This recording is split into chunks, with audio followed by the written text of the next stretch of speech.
I've always dreamed of going to Mount Everest. It's something that's completely out of the ordinary, something that was completely out of reach. Being here is unreal. When I found out about this contest, I couldn't pass up the opportunity to apply. Flying from the US to Kathmandu was quite an experience in itself. As we were leaving the airport, I just remember seeing a lot of armed guards, and it just kind of reminded me of that first video that Far Cry did.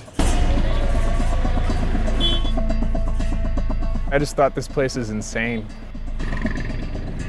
Like, we're driving down the road, there's people driving on your side of the road right at you.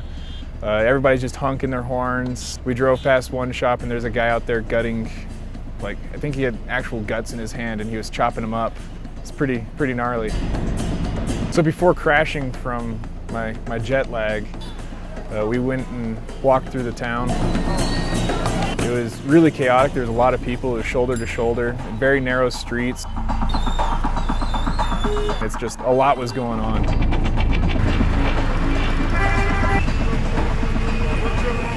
The people seemed to be very friendly. I stand out, like they seem to look at me every time I walk by, but I guess I'm kind of stand out like a sore thumb because I'm a big, tall, white guy. I just got here this morning, and it's a little bit of sensory overload. Walking around Swambunat was really cool, the monkey temple. There were two different religious temples there. There was a Hindu temple and a Buddhist temple. And we went into one monastery and it was super beautiful. It was awesome. The monkeys were feisty and they wanted nothing to do with you unless you had something edible. We also went to Pashupati Nan. And while we were there, like immediately walking in, there's a river, and along that river there is like a few piles of wood and they're all burning. And as we're walking, I come to find out that those are some cremation ceremonies. You get this morbid feeling, but then also it's kind of like not morbid at the same time. It seems normal as you're walking by, like you're breathing in human ash.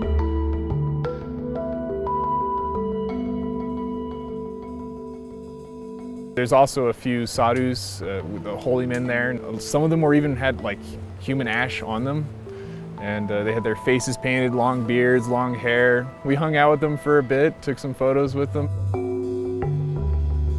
They're pretty cool. We got up early this morning, about 5 a.m., just to get packed and ready to go to the domestic airport.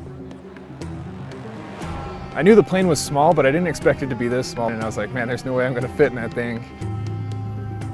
I wasn't nervous about the flight. I was actually kind of looking forward to it. I've heard stories of how it was very scary. It was jaw-dropping, seeing like how the fields kind of cascaded into one another. Before getting to Lukla, we'd pass over mountain passes that were like 50 feet below the plane. We came around this ridge and immediately we came upon the landing strip. You have to brake really hard, and then going uphill slows the plane down quite a bit. And then by the time you're at the end of the runway, you have to immediately bank right and I guess pull into your parking spot. It's pretty gnarly.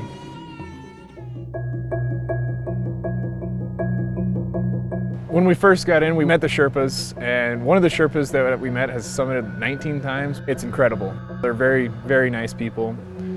Walking from Lukla to Phokting, out here it's very clear, the air is crisp. It's not what I'd expect, because it's never what you see whenever you see pictures of the trek to Mount Everest, and super gorgeous.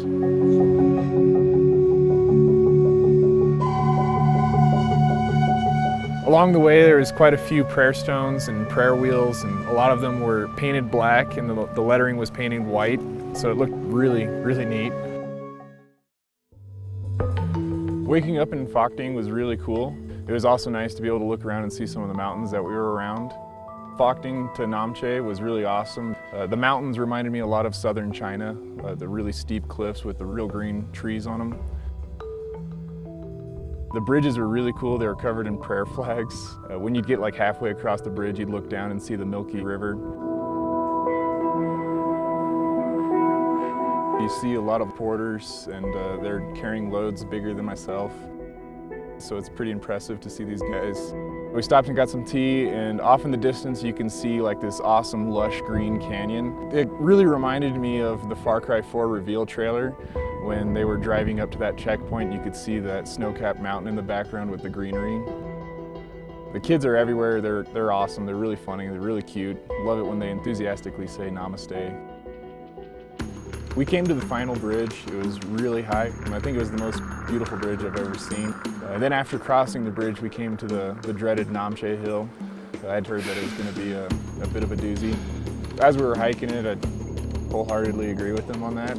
It was just like this never-ending staircase. After making it to the top, we rounded this one corner, and you could see this crescent-shaped town. It's great to be here at Namche, which is at 11,000 feet. I can't wait to see what it'll look like as we get higher.